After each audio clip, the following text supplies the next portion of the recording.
I've always believed in my wife. No second thoughts, no doubts. We've been together for nearly a decade, and while we've had our fair share of rough patches, I truly thought we were solid, unshakable. But lately, something's been off. Over the past few months, she started pulling away. Little things at first. Spending more time glued to her phone, coming home later than usual with vague explanations that didn't quite add up. I brushed it off in the beginning, convinced I was just overthinking things. But then I noticed how guarded she became with her phone. She never left it lying around anymore. It was always locked, always face down. One night, she headed to bed earlier than usual, leaving her phone on the kitchen table. I happened to walk past when the screen lit up. There it was, a message that stopped me cold. I miss you. Can't wait for tomorrow night. The sender, just Jay, a name I didn't recognize. And in that moment, my stomach turned. I didn't confront her. Not yet. I needed more than just a hunch. The next day, I started paying closer attention. She told me she was having dinner with her friend Amanda, only Amanda had moved out of state a few weeks ago. She didn't know I knew that. That's when I decided I had to follow her. That evening, she left the house looking casual, but with a kind of effort she hadn't shown in months. Fitted jeans, a plain tee, but her hair was done. Her perfume lingered in the hallway, and she was wearing lipstick again. Lipstick she didn't bother with for me anymore. I waited a bit before getting in the car and trailing behind her. She drove across town and pulled up outside a cozy little restaurant I didn't recognize. From where I parked, I had a clear view of her stepping out of the car and walking toward the entrance. And then he appeared, a man. They embraced like old lovers, and he kissed her gently on the cheek before they disappeared inside. My chest tightened. It was like watching the air get sucked out of my world. Part of me wanted to barge into that restaurant and blow the whole thing up right then and there. But I didn't. I held myself back. If I was going to confront this, I needed to be smart. I needed a plan. Over the next few days, I started digging. Quietly, carefully. I combed through our joint bank account and found charges at places I'd never stepped foot in. Trendy restaurants, boutique hotels, even a florist. It was like she was living a second life, one I didn't belong in. Then came my opening. I caught her talking on the phone when she thought I was out of earshot. She said, "I can't wait to see you Tuesday night." Same place as always. Tuesday rolled around. She left a little after 7 p.m., casually telling me she had to stay late at the office. But by then, I already knew the truth. She wasn't heading to work. She was going to his place. I wasn't about to let that slide. I got to the guy's apartment half an hour before she was supposed to show up. My hands were shaking when I knocked on the door. A few seconds later, it opened, and there he was. Jason. He looked confused, caught off guard. "Who are you?" he asked, eyes narrowing. "What's this about?"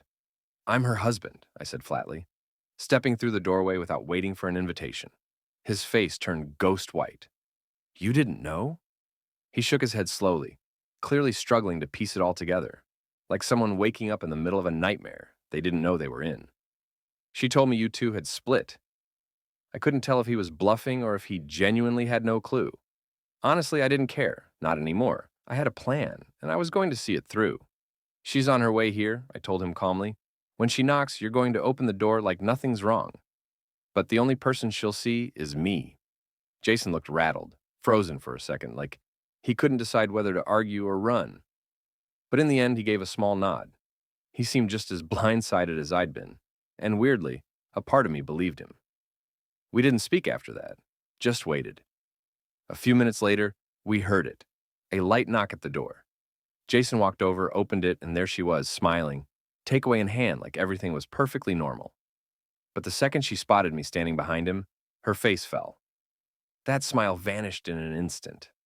"Hi, sweetheart," I said, letting the sarcasm drip off every word. She froze. Her mouth opened, but nothing came out.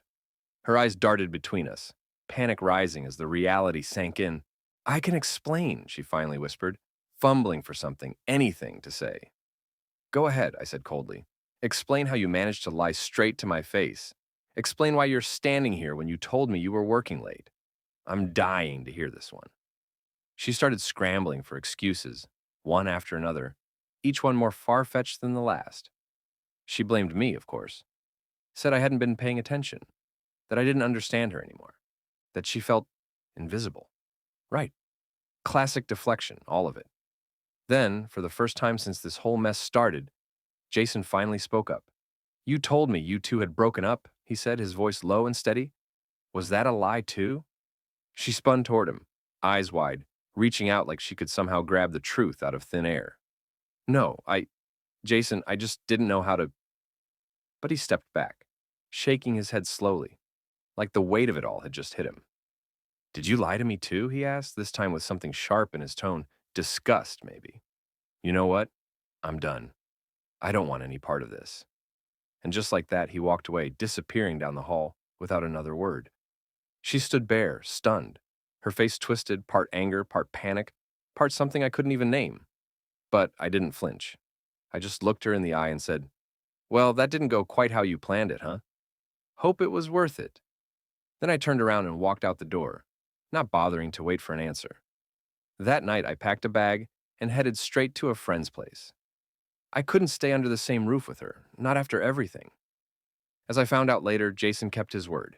He cut ties completely, blocked her everywhere, vanished from her life like she never existed. She tried reaching out to him just like she did with me, begging, apologizing, promising change, but it was too little, way too late. She'd burned both bridges with the same match. I pushed forward with the divorce and never looked back. Sure, it hurt. No point pretending it didn't.